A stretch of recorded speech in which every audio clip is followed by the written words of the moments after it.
Greetings and welcome to Law of Evidence, Definitions and Principles from American Jurisprudence. Well, I'm hoping that notifications went out. That being said, we'll also have Black's Law Dictionary, 9th edition, at our side to ensure that we leave no word behind. That said, let's get down to the topic of Law of Evidence, Definitions and Principles from American Jurisprudence. Evidence. So, the topic and the scope of this. This article discusses the law of evidence in civil and criminal cases, covering definitions and basic principles pertinent to the law of evidence, the various sources of the law of evidence, judicial notice of adjudicative facts, law and governmental affairs, litigation documents, and other particular matters, burdens of proof and persuasion in both the criminal and civil cases, as well as order of proof, presumptions, and inferences. General principles of admissibility are also discussed, including limitations and relevance, admissibility of illegally obtained evidence, and restrictions and limitations upon the use of such evidence. Furthermore, the article discusses best and secondary evidence, hearsay evidence, including exceptions to the hearsay rule, such as with regards to spontaneous statements, confessions, admissions, and declarations, the use of evidence from prior proceedings, real or demonstrative evidence, documentary evidence, parole or extrinsic evidence affecting writings, and the weight and sufficiency of evidence. So we have a rather wide scope here on this topic. The federal aspects, this article discusses the federal rules of evidence, as well as other pertinent portions of the federal rules of criminal procedure. Also covered are federal statutes governing the use of particular types of evidence in various types of litigations in federal court. Federal constitutional issues are considered with respect to confessions and the use of illegally obtained evidence. For a full discussion of Rules 701 to 706 of the Federal Rules of Evidence, dealing with expert and opinion evidence, see AmJur Federal Rules of Evidence for a discussion on the federal aspects of subpoena calling. So there's other. We also went over some of the expert and opinion and inferences in another episode we did here over. It was an overview of evidence, but not from American jurisprudence. Now we're getting into the American jurisprudence, law of evidence. Lots of references here, but we're going to get right down to the article. A lot of references. Okay. General matters, introduction. Section 1, the nature and definition of evidence. Okay. It looks like the chat's working now. Let me break over to the chat real quick. All right. On at them. Bill Thomas didn't get the notification. All right. Well, I'm glad you made it, though. All right, let's get down to it now. Nature and definition of evidence. Evidence is matter that makes clear the truth of fact, persuades a court of the existence of fact, or produces a just conviction of truth.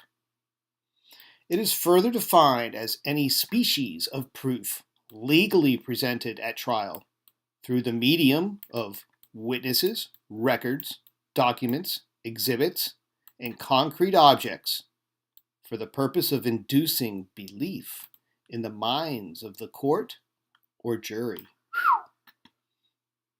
Any species of proof legally presented at trial through the medium, so these are the different medium, witnesses is one medium, records, all kinds of electronic, written, Written records usually are documents, exhibits, and concrete objects for purpose of inducing belief in the minds of the court or jury. The word evidence thus includes all the means by which any fact in dispute at a judicial trial is established or disproved. Any circumstance which affords an inference as to whether the matter alleged is true or false is therefore evidence, and is commonly understood to be within the meaning of that term. The object of all evidence is to inform the trial tribunal of the material facts which are relevant as bearing upon the issue, in order that the truth may be elicited and that a fair determination of the controversy may be reached. Thus, the fundamental basis upon which all rules which govern the admission or exclusion of evidence must rest, if they are to rest upon reason, is their adaptation to the development of truth of such facts. So the fundamental basis upon which all rules, federal rules, your local rules, which govern the admission or exclusion of evidence must rest, if they are to rest upon reason, is their adaptation to the development of the truth of such facts. Interesting there. That's footnote 5. And let's see here. Funk versus United States. And the Public Utilities versus Donahue, Colorado. See what we also have here in the footnotes here. Evidence is considered relevant if it has the tendency to make the existence of any fact that is of consequence to the determination of an action more probable or less probable than it would be without the evidence. Wow. And that's from Illinois Appellate Court. Evidence is considered relevant if it has the tendency to make the existence of any fact that is of consequence to the determination of an action, which is a lawsuit, more probable or less probable than it would without the evidence. So the determination would be more or less probable without the evidence. So it could be something that would make an action more likely or less likely to pass or be dismissed, conversely. Interesting. If it has a tendency to make the existence of any fact more probable or less probable.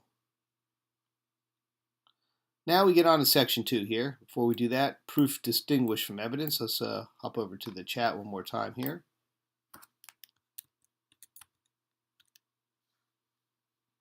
And make sure it's refreshed and running strong, and then we will continue. Looks all good. If you just get in here, please hit the like to make sure we get some kind of notifications out tonight. All right, let's continue here. Proof distinguished from evidence. The word proof is frequently used as a synonym of evidence, but it is more accurate to confine the term proof to the effect of evidence, or to the establishment of a fact by evidence. Proof results as a probative effect of evidence, and is the conviction or persuasion of the mind, resulting from a consideration of the evidence. It is merely that quantity of evidence which produces a reasonable assurance of the existence of the ultimate fact. Deep. The word proof. It's an effect of evidence, establishing a probative effect of evidence is the conviction or persuasion of the mind. That's the result. But it's resulting from a consideration of the evidence, which leads to proof.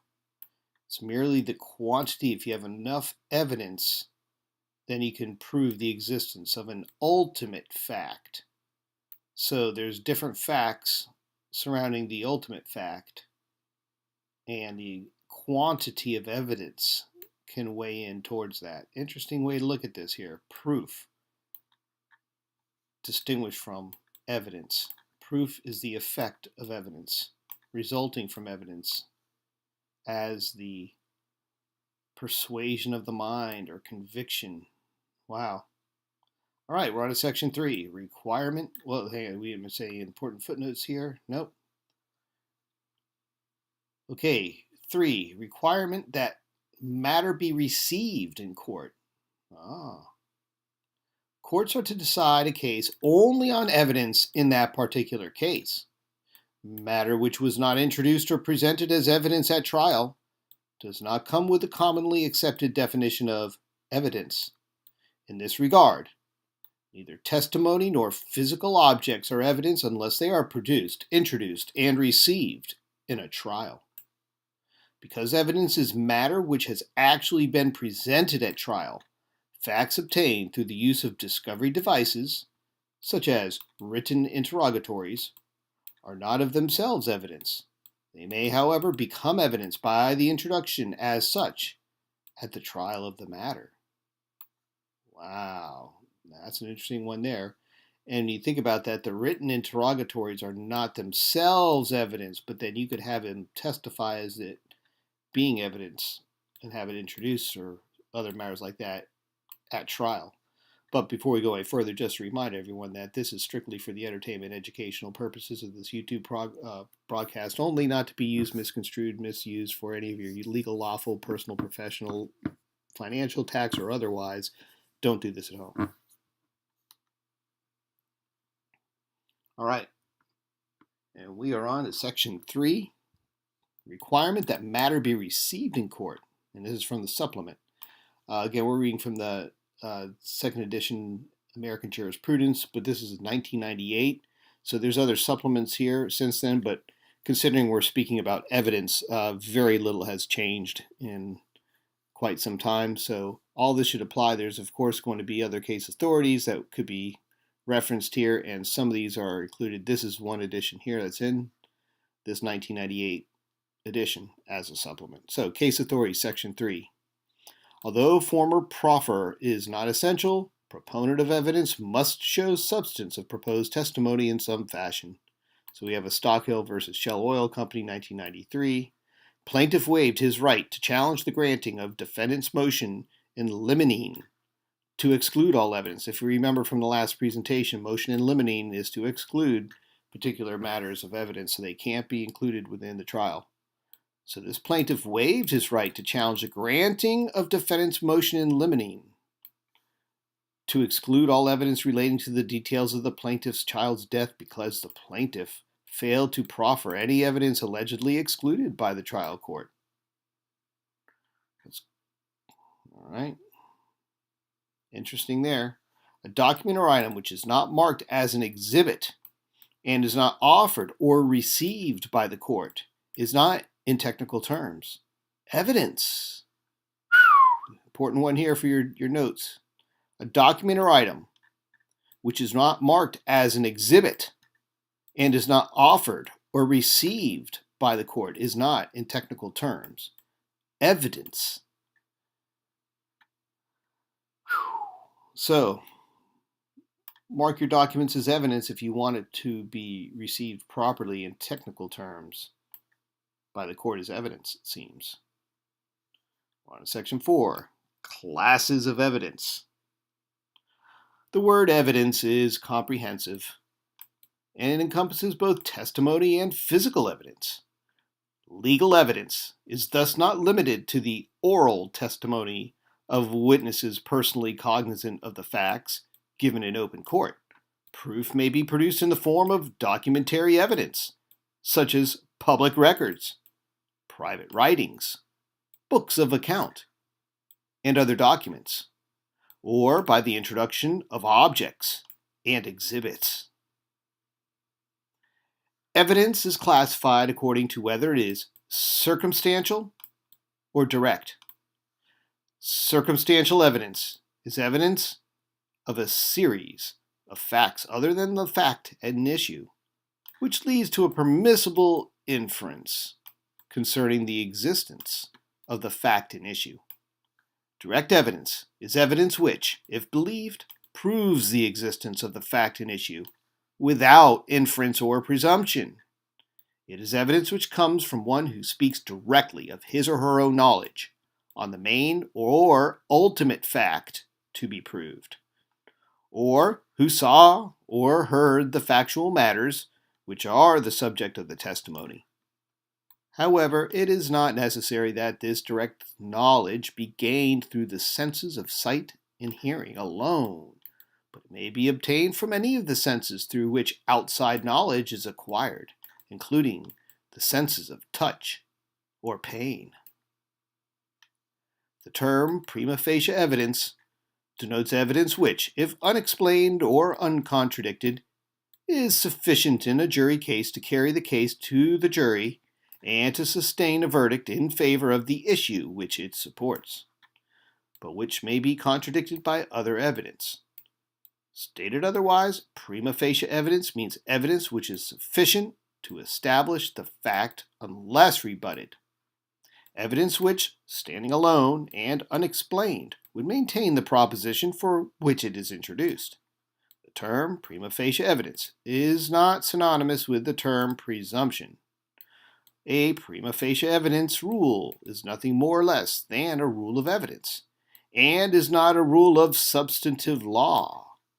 It has reference and applies only to the mode or manner by and through which facts essential to the judgment or conviction might be established.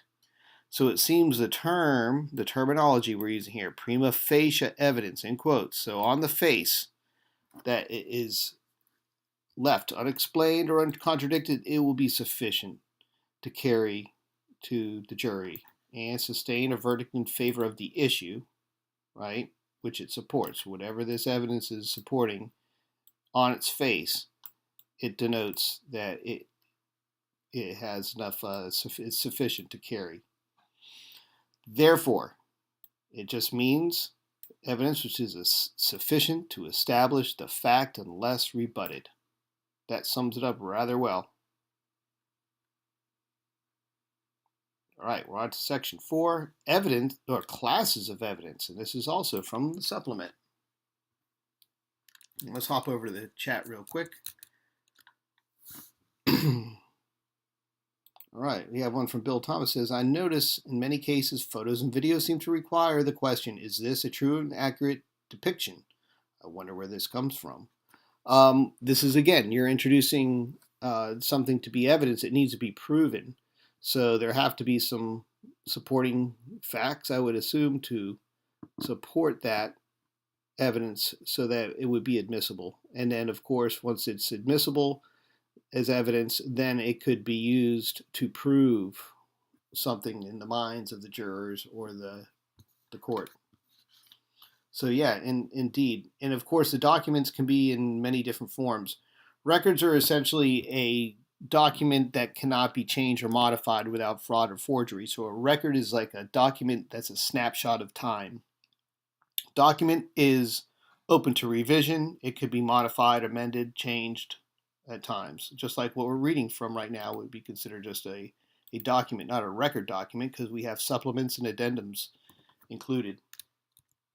All right, let's proceed. Classes of evidence. Case authorities. Name of any given joined party to lawsuit is not evidence, and therefore rules of evidence should not be used to analyze potential effect of advising jury of existence of specific party to lawsuit. Oh, wow. So the name of a joined party is not evidence. Let's see. All right. Footnote 14 is from section 5. Where's 14?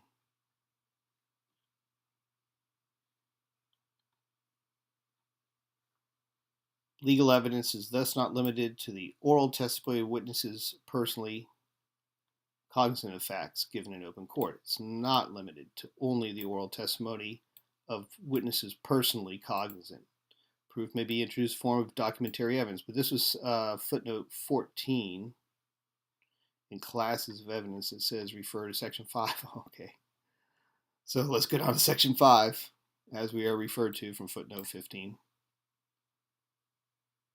Footnote 60, for discussion of real or demonstrative evidence, generally see subdivision G under Roman numeral division 7, which covers particular types of evidence. Okay. As to the definition of the term presumption, see section 181. That's tempting. Let's see if section 181. Ooh, wow, that's really fast. It moves a lot faster in Black's Law. All right, here we go. Official signatures and seals. This is a good one. You know, these digressions sometimes are fun. I'm not sure we'll make it this far tonight, so let's look at this here real quick. I know one of our subscribers here, Art Them, is very fond of these seals and certificates. Let's see what the allure is here. Officials, section 150, officials, signatures, and seals. The seals and signatures of the chief magistrate, heads of departments, and principal officers of the government, state and national, are judicially noticeable, as are those of officers of the court. Notice may also be taken of the seals of local notaries, and a court will take judicial notice of the seals of public notaries of foreign countries where mandated by statute. Oh, which one's that? Look at this. So here we go. Cook versus State. And that looks like Alabama. Signatures of clerks of the circuit will be judicially noticed. Pay attention. All right. Superseded by statute on other grounds. Let's see. Petition. Judicial notice taken of the fact that commissions of public notaries were valid and in effect at time of their notarization of recall petitions regarding 2 school board members. Going after the notaries. For discussion of proof of the facts in a notary certificate, see 58 AmJur Notaries Public, which we could always go over that if there is popular demand. And then we have People versus Hollander. Okay, that's our digression. Let's get back to where we were.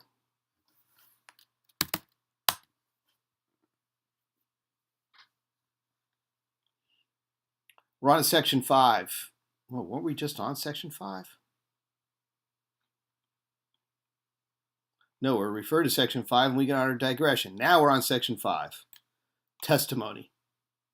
Although the words testimony and evidence are used synonymously and interchangeably in common parlance, testimony is in fact a particular kind or species of evidence, namely that which comes to the tribunal through living witnesses, speaking under oath or affirmation, in the presence of the tribunal, judicial or quasi-judicial.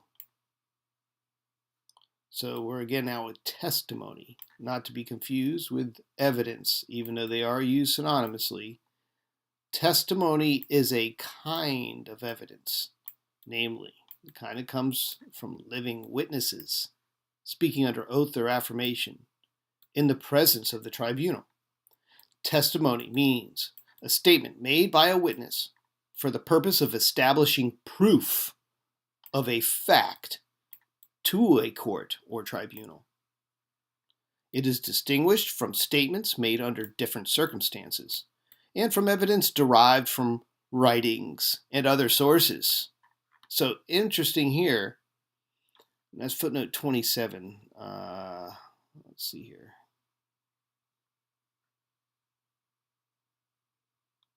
No, nothing special in there about that, but I want to make a comment on this. A testimony means a statement made by witnesses for the purpose of establishing proof of a fact. It distinguishes from statements made under different circumstances and from evidence derived from writings or other sources. So if someone's giving testimony and they're reading from a writing or other source, it's distinguished from testimony. Those are just oral statements, perhaps under different circumstances. The word testimony implies the preliminary of an oath taking, of taking of an oath. It is defined as evidence given by a competent witness under oath or affirmation. Records of statements prepared during the course of an administrative investigation prior to the initiation of administrative hearings do not constitute testimony. So it's records of statements prepared during the course of an administrative investigation prior to the administration or initiation of administrative hearings do not constitute testimony. It must be made in the presence of the tribunal under oath. Because testimony is by nature communicative, the taking of fingerprints does not fall within the categories of either communication or testimony. Similarly, a handwriting sample has been ruled physical rather than testimonial evidence. It has, nevertheless, been held that the use of the word testimony instead of evidence in an instruction where both oral evidence and physical facts and circumstances are defensively interposed does not constitute reversible error, where it is clear and obvious from all the court's instructions that it was intended that such physical facts and circumstances should also be considered by the jury. So down to the instructions, those jury instructions, they can be tough. And along with our Section 5 testimony supplement, the case authorities district court was well within its discretion in admitting testimony concerning inaccuracies in age discrimination plaintiff's work, even though no physical copies of those records were produced. Meaning testimony, okay.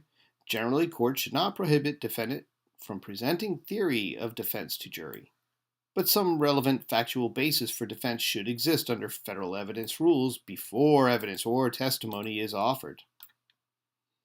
So, yeah, these technicalities can get really complicated.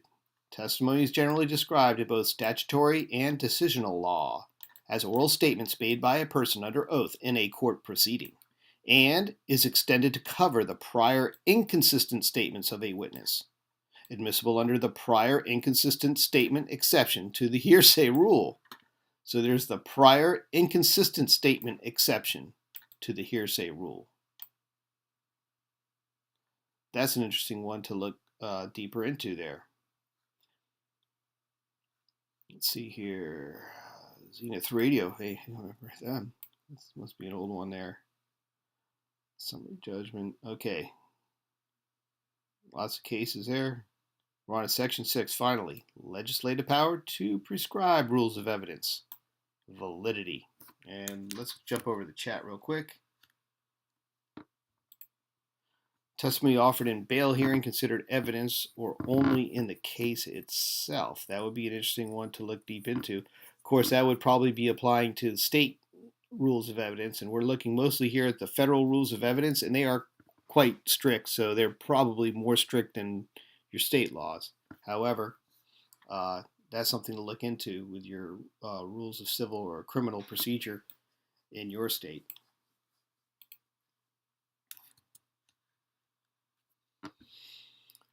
All right, so we're on to the legislature of a state has the power to prescribe new and alter existing rules of evidence. Wow, so that's the legislature and their power to prescribe the rules of evidence and the validity. So we say validity, we want to see the results of it, what is it happening from its intended purpose here. The legislature of a state has the power to prescribe new and alter existing rules of evidence, or to prescribe methods of proof, provided that they do not violate constitutional requirements or deprive any person of his or her constitutional rights. Constitutionally secured rights, just a word there. A state rule of evidence, which is designed to ensure trustworthy evidence, may be invalidated on constitutional grounds if it interferes with the ability of a defendant to offer testimony. Thus, a state may not apply an arbitrary rule of competency to exclude a material defense witness from taking the stand, nor may a state apply a rule of evidence that permits a witness to take the stand and then arbitrarily excludes material portions of that witness's testimony. It is beyond the pale of the United States Supreme Court's proper function in the federal system to interfere with the constitutional power of states to promulgate their own rules of evidence, to try their own state-created crimes in their own state courts, so long as their rules are not prohibited by any provision of the federal Constitution. In general, the legislature may not delegate to another body its authority to declare by legislation what may be considered evidence. So, they may not delegate to another body. They may not promulgate may interfere with the promulgation of rules within a state either. Congress is not authorized to prescribe rules governing the admissibility of evidence in state courts. However, subject to constitutional requirements, Congress has power to prescribe what evidence is to be received in the courts of the United States. Received, but not admitted. As to the creation of presumptions, see Section 7. Oh, great. We'll be there shortly. As to whether legislation retrospectively changing rules of evidence, such as by authorizing conviction upon less proof in amount or degree than was required when a crime was committed, or by making previously inadmissible evidence admissible, violates the constitutional prohibition against ex post facto laws. Yeah, and we went over that in AmJur, section 651. Wow, that's deep in the constitutional law volume. And footnote 34 was the holding that evidentiary rule prohibiting the admission of hypothetically refreshed testimony violates defendant's constitutional rights to testify on his or her own behalf. Wow. Prohibiting the admission of hypothetically refreshed testimony. I love these words. Let's see here. As to constitutional inhibitions against the delegation of legislative powers, that's in AmJur Constitutional Law, Section 244, and the rest of that sequence. And we're on to Section 7, the creation of presumptions. Yeah, let me make sure the chat's refreshed and we're ready to proceed. Right.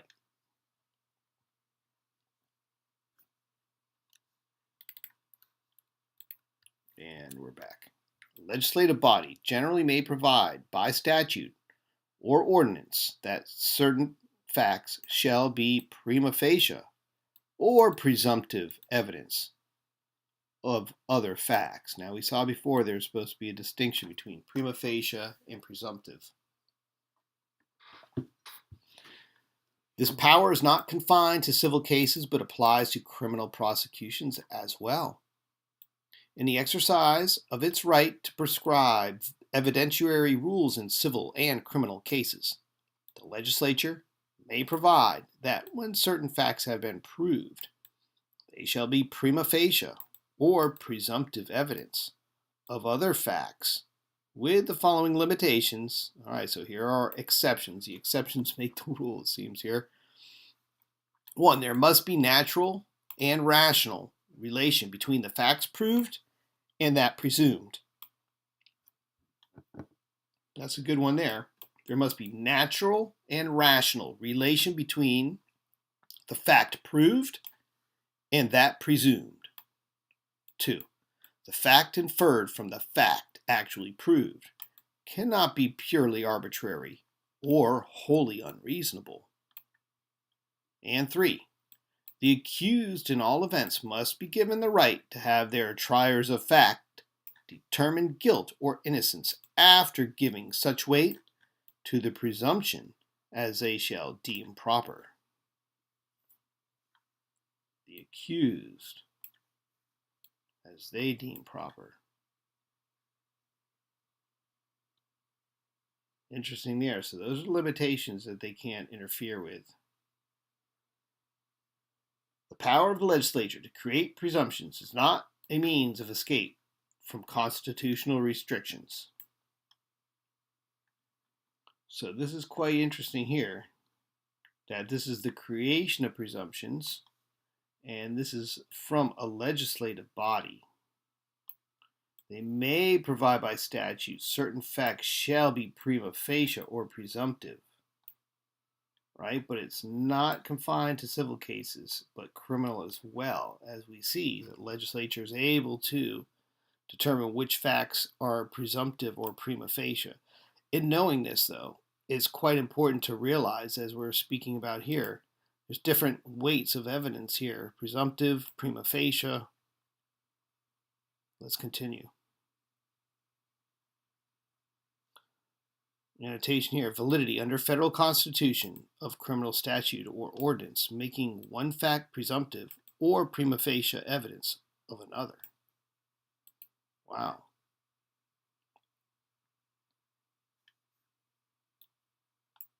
On remand.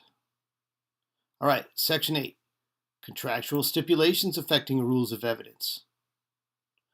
Contracts which attempt to divest or oust the courts of their jurisdiction are void as against public policy. Wow. Contracts which attempt to divest or oust the courts of their jurisdiction.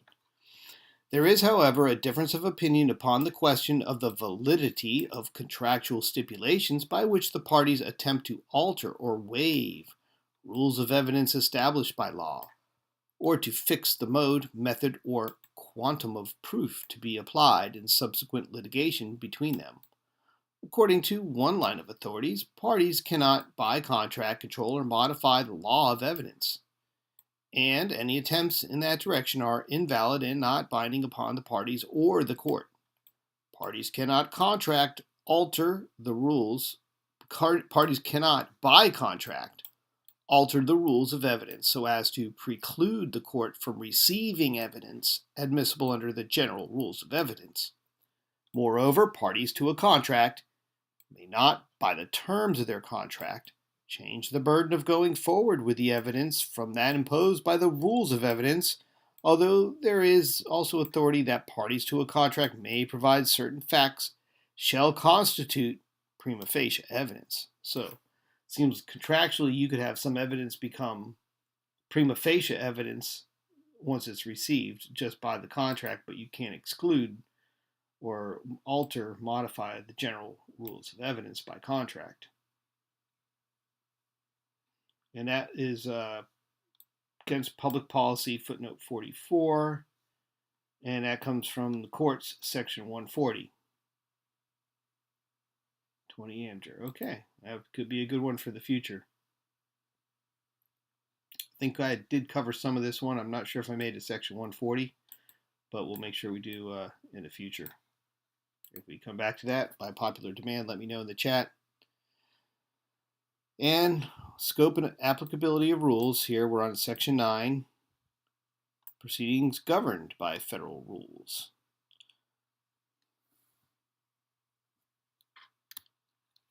And let's jump over to the chat real quick before we go on to this section here.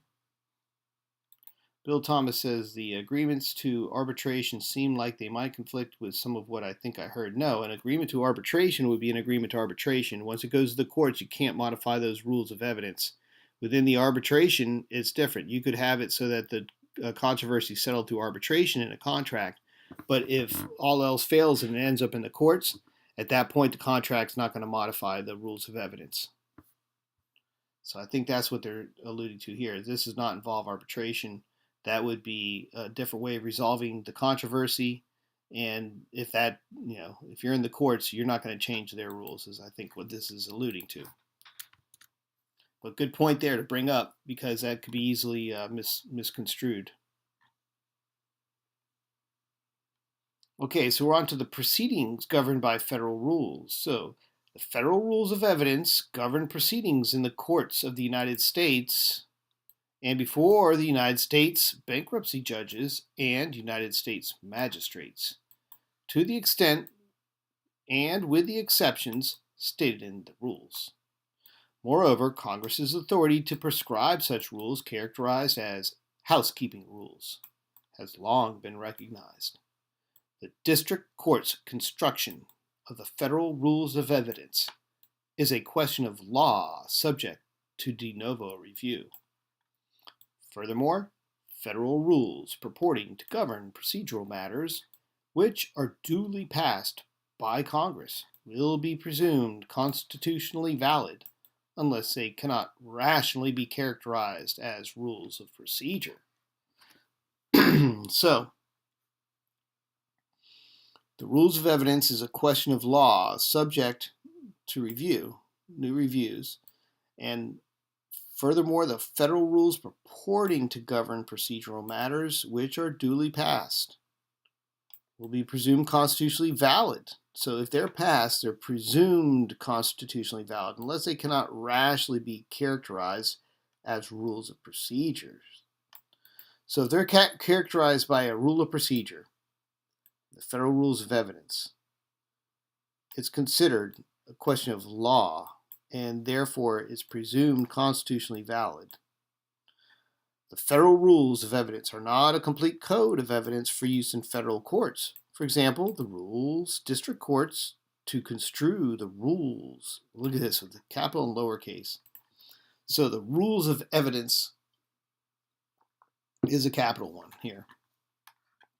The federal rules of evidence, capitalized here, are not a complete code of evidence for use in lowercase federal courts. For example, the rules, lowercase rules, district courts, the rules district courts to construe the rules, capital R, for the federal rules, to construe those rules. So the district court rules to construe the rules, the federal rules of evidence, so as to promote their growth and development. The rules grant authority to the judiciary to develop the laws of evidence in the hearsay area.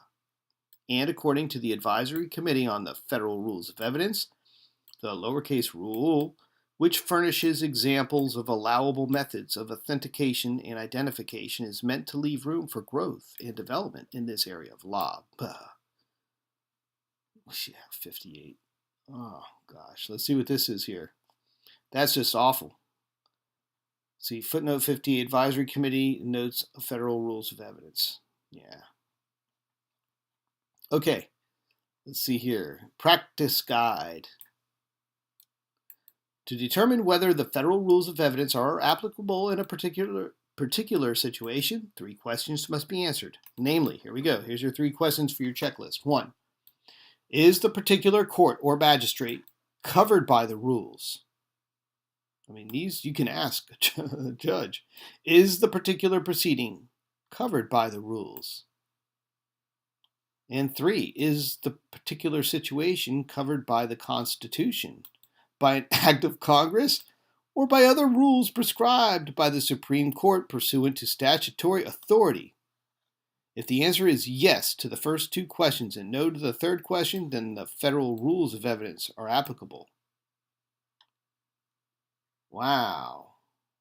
So you say yes to if it's covered by the rules. Is a court and magistrate covered by the rules? Is this particular proceeding covered by the rules? And is this particular situation covered by the Constitution?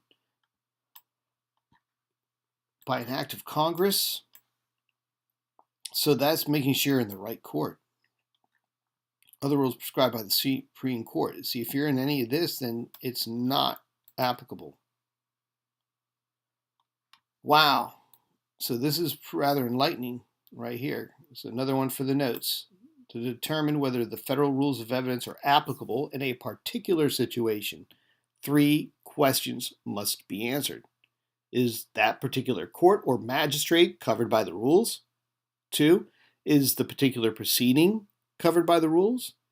And 3, this is the one that if its answer is no, then it is covered by the rules of evidence. But if you answer yes to the third one, then it needs to be in a different venue, it seems. So here's the third question. Is the particular situation covered by the Constitution, by an act of Congress, or by other rules prescribed by the Supreme Court pursuant to statutory authority, and that would be statutes at large. So there you go. That would be a different court to be in for number 3 if that's yes. But if it's no, then federal rules of evidence are applicable. The Rules Enabling Act empowers Supreme Court to prescribe general rules of practice and procedure and rules of evidence for cases in the U.S. District Courts, including proceedings before magistrates and in the Court of Appeals.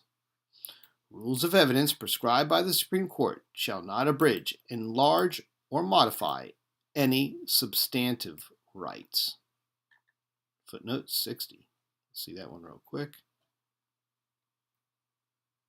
USC 28 USC 2072B. All right, we're on to the supplement for Section 9 here, proceedings governed by federal rules. So case authority, although rules of evidence do not apply to sentencing where hearsay is staple, sentencing judges must ensure that hearsay they use is reliable. Federal rules of evidence do not apply in supervised release revocation proceedings. Okay. Rules may be known and cited as the federal rules of evidence. And here's practice references. Hunter, Federal Trial Handbook. Look into that one there. Lewis and Mueller, Federal Evidence, Section 1. So these are some good references for practice. And Federal Rules of Evidence, 1101. So for further reading and annotation, the Federal Rules of Evidence or state evidentiary rules as applicable in diversity cases. That's from American Law Review. So some interesting footnotes here. And of course that infamous advisory committee notes to Federal Rules of Evidence, FRE 901, and our applicable U.S. codes. All right, we're on to Section 10, the adoption by states of federal rules of evidence. This should be interesting here. Pop over the chat here. And let me make sure this is all fresh and refreshed. Nice. Bill Thomas, for some reason, one of yours shows up nice and yellow, this one here. But I think only on my computer. Anyways, it looks nice. All right, let's proceed. In 1974, the National Conference of Commissioners on Uniform State Laws adopted the new Uniform Rules of Evidence, designed to be identical to the federal rules of evidence as promulgated by the United States Supreme Court.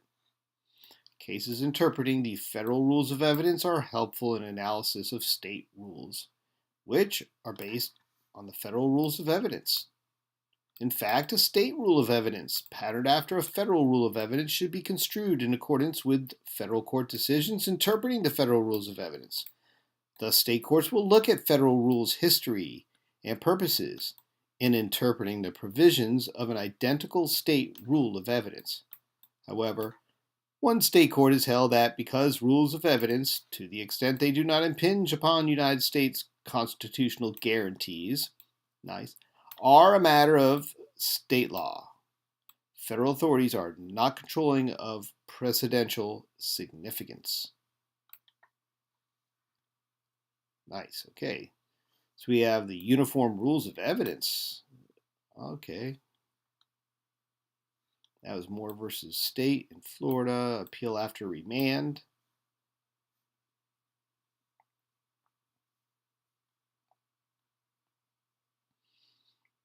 And then we're on to Section 11, the law governing diversity in diversity cases.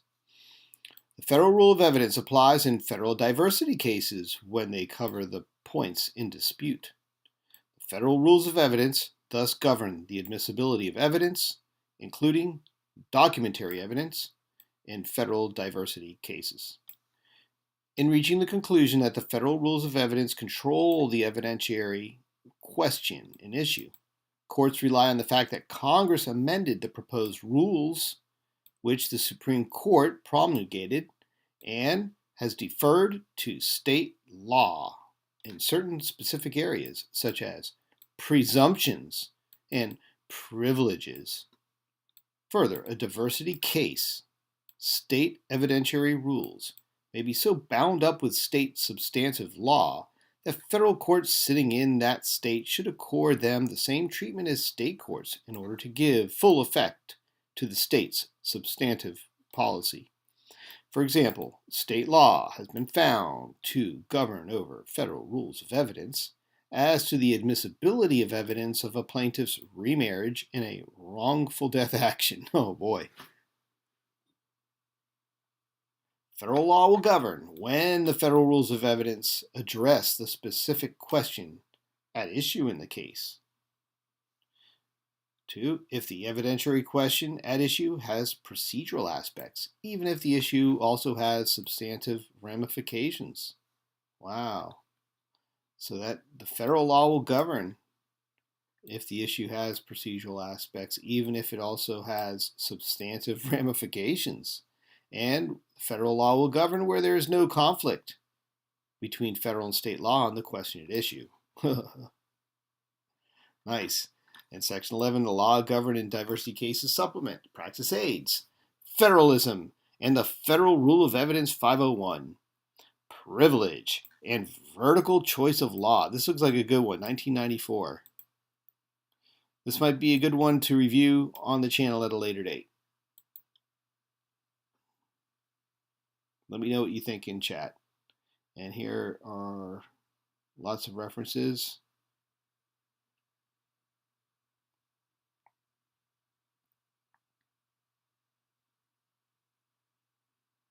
And here are the adjudicative bodies to which rules apply.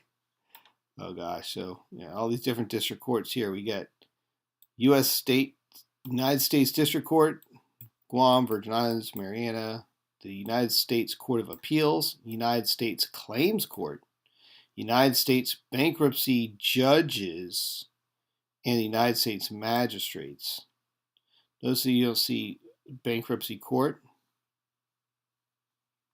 There's United States District Courts, and United States Bankruptcy Judges, and United States Magistrates. District of Columbia, Puerto Rico. Federal rules of evidence apply to United States magistrates, and the terms judge and court in the rules include United States magistrate and bankruptcy judges.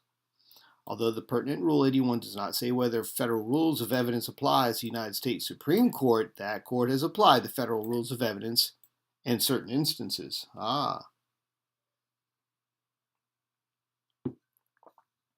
Federal rules of evidence do not apply in state courts to state courts, although some state courts have cited the federal rules of evidence.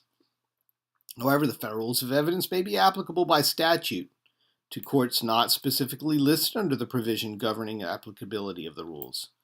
As the application of the federal rules of evidence to courts-martial by executive order, military rules of evidence for courts-martial substantially follow the format of federal evidence rules of evidence. Hope no one's getting court-martialed.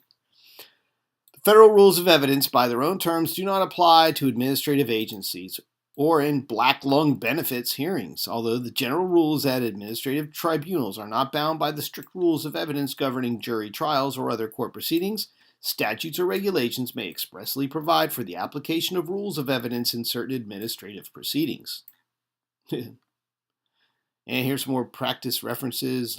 Mueller here, federal evidence. State of Temple versus Commissioner. And here's federal rules of evidence not applicable in state court, even though the plaintiff is attempting to establish federal claim under federal civil rights statute, since state courts are not among those federal courts for whom federal rules of evidence are deemed applicable. This is a good one to know.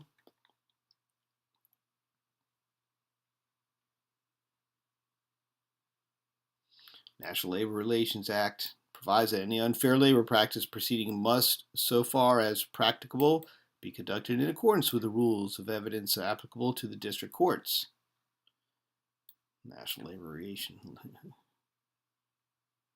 All right, proceedings to which rules are applicable. Federal rules of evidence apply generally to civil actions and proceedings, including admiralty and maritime cases, criminal cases and proceedings, contempt proceedings, except those in which the court may act summarily. So notice the federal rules of evidence apply to criminal cases and proceedings.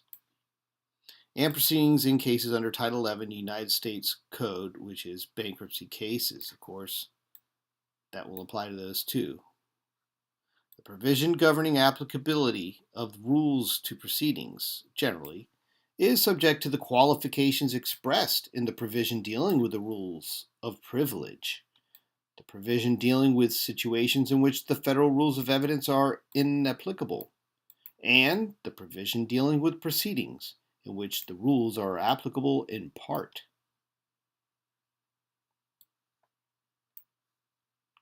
Okay, and that's rules of privilege, section 14. Now this is an important one here to know. Before we get to that, let's just check over here to the chat. Yeah, it seems strange that Black Lung, that was a supplement I think we were reading from there, so it's going to have cases that are relevant to that topic. But yeah, there's always some funny stuff you'll find in here, especially when they get graphic about the violent cases and such. Sometimes it gets a little bit. I worry about getting a little bit too away from the family-friendly aspect of the channel here. All right, let's continue. Rules of privilege. The rule with respect to privileges applies at all stages of all actions, cases, and proceeding. The rule of privilege. The rule with respect to privileges referred to in Federal Rules of Evidence is Federal Rules of Evidence 501, which provides that the privilege of a witness is governed by the principles of the common law, as they may be interpreted by the courts of the United States in the light of reason and experience. Now, this is the beauty of American jurisprudence. About the only kind of law books I see anymore where they actually are taking the common law foundations of America seriously. Let's read this again. The rule with respect to privileges referred to in Federal Rules of Evidence 1101C is the Federal Rules of Evidence 501, which provides that the privilege of a witness is governed by the principles of the common law, as they may be interpreted by the courts of the United States in the light of reason and experience. In accordance with Federal Rules of Evidence 1101C, it has been held that the rule with respect to privileges applies during grand jury proceedings and discovery. So, to continue with our supplement here of Section 14, the Rules of Privilege, we have some case authorities. Defendant convicted of sending threatening communications through mail is denied new trial, even though Reverend who had significant personal contact with him testified the defendant knows the difference between right and wrong, because such testimony was admissible under the Federal Rule of 701A and B, and was not subject to clergy communicant privilege recognized under Federal Rule of Evidence 501, since Reverend testified to no utterances or conduct defendant intended to convey a confidential message to Reverend. Wow.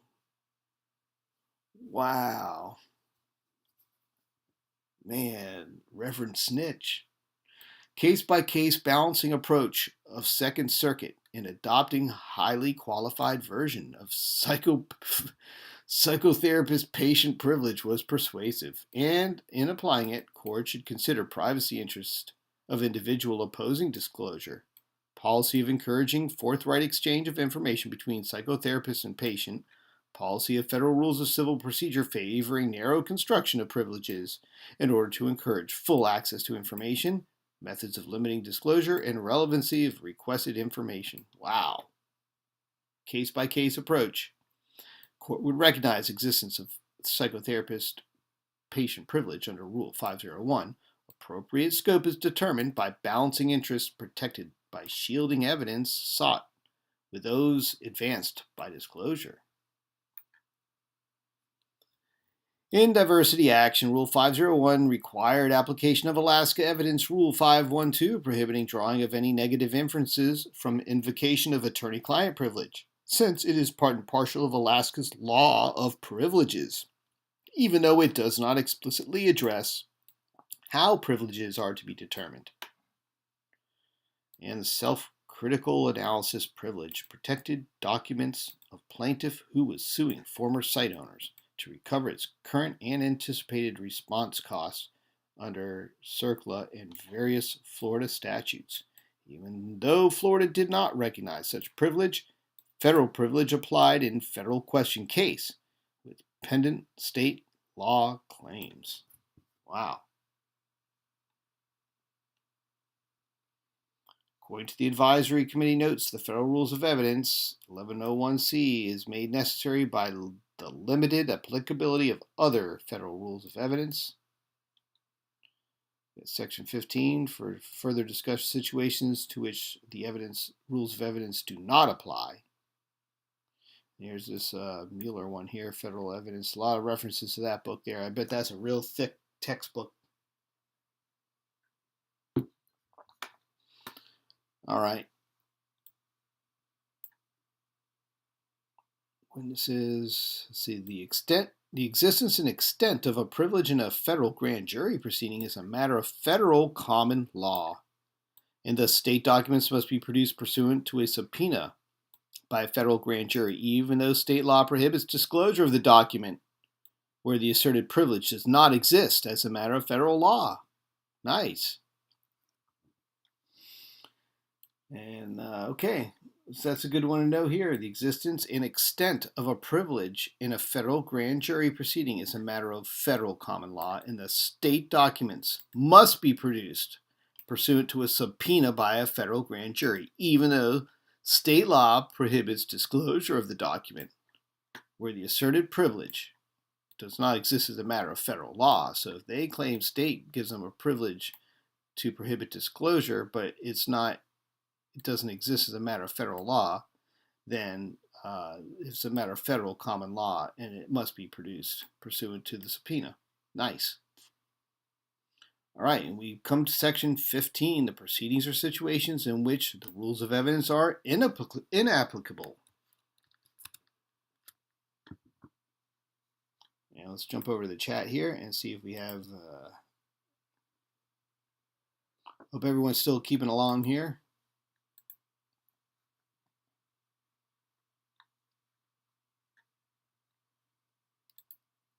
Trying to figure out why this it's real nice, one of these comments appearing highlighted in yellow. I wish we knew how that was done. You guys would be able to put relevant questions highlighted in yellow to grab my attention more easily. Okay, here we go. The federal rules of evidence, other than with respect to privileges, do not apply in, here's the first one, the determination of questions of fact preliminarily to the admissibility of evidence when the issue is to be determined by the court. Okay, so the rules don't apply the determination of questions of fact preliminarily to admissibility. The federal rules of evidence do not apply to proceedings before a grand jury.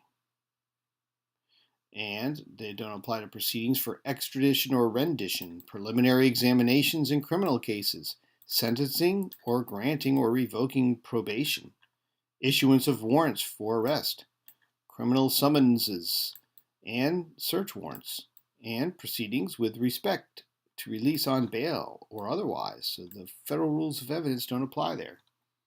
Caution!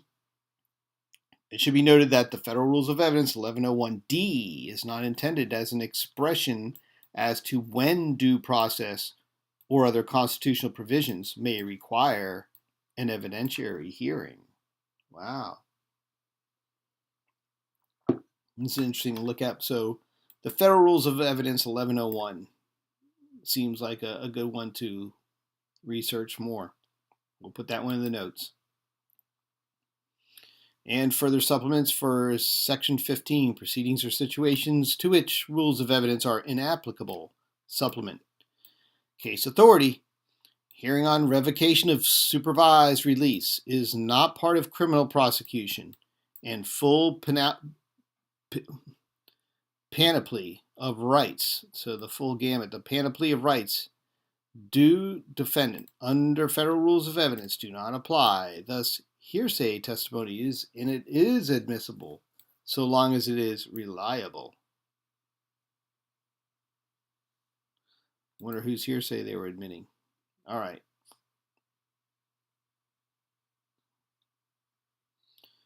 So we're going to take it from there, and we're going to take a pause on this live stream here and continue with it next time from Section 16, which is the determination of preliminary questions of fact. Because now we're going to get into the meat of the topic, how we go about breaking down more of the finer principles of evidence. And before we go over there, let's check back over here to the chat.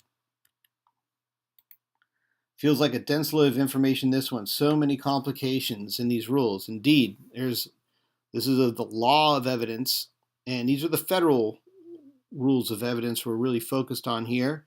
And they do apply in the state situations, but these laws are much more strict than most states.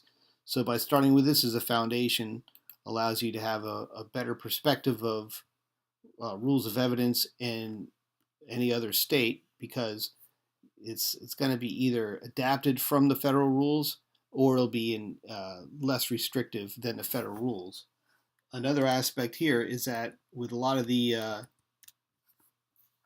elements here within the law of evidence helps make some distinguishments between testimony, prima facie, presumptive, and such.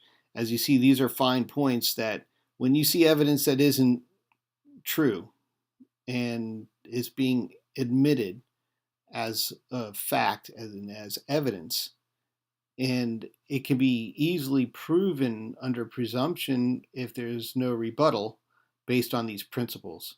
So knowing these principles is to see where the ultimate truths are in evidence to ensure that minds aren't persuaded against the truth and that the truth prevails. Again, as you see here, the common law comes into play as it is part of the foundation of our American jurisprudence, and it is the one thing that really keeps the due process. As you see here, due process really doesn't come into question in these issues here, as this is what comes in to be put through that. These rules here are establishing what's being received into the system, which will then go through the process to determine whether there's guilt or innocence or a claim or remedy or what needs to be adjudicated. So by understanding these basic terms and principles, it helps us better understand the way the system is supposed to work so that we can better ensure that it's being maintained for our use and for posterity, which is our American tradition. So I'd like to thank you all for sticking around with this. I'm going to look into some of these references that we came across here to see if there are some other upcoming streams that we could take a deep dive into those. And we'll continue on with the law of evidence, definitions, and principles in the future. Thanks all for coming in tonight, and we'll see you on the next one. Peace out.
And if any of you are still here, I just want to remind you about the Auditor Shield.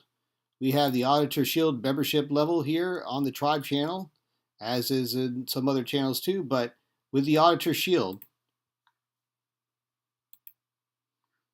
once you join as a membership level of Auditor Shield, we'll send you a custom FOIA audit package if you send us the state you're in, so you'll be able to do auditing within your state to find out if it isn't functioning in the public interest. You'll also get access to members-only FOIA tutorials on the channel, which we have in the membership video section, to give you a full understanding of ways to access records, how to deal with inadequate responses, and how to get the records that you need. We'll also give you priority responses within live chats, and we'll also have live Q&A sessions as members-only videos to help you get along and audit like a pro. And of course, you'll get the exclusive badge and custom emojis along with the channel, just to show that indeed you are a supporter of transparency in government and doing your part by ensuring they're functioning in the public interest. So, join the Auditor Shield membership level on the Tribe channel, and we'll see you on the next one. Peace out.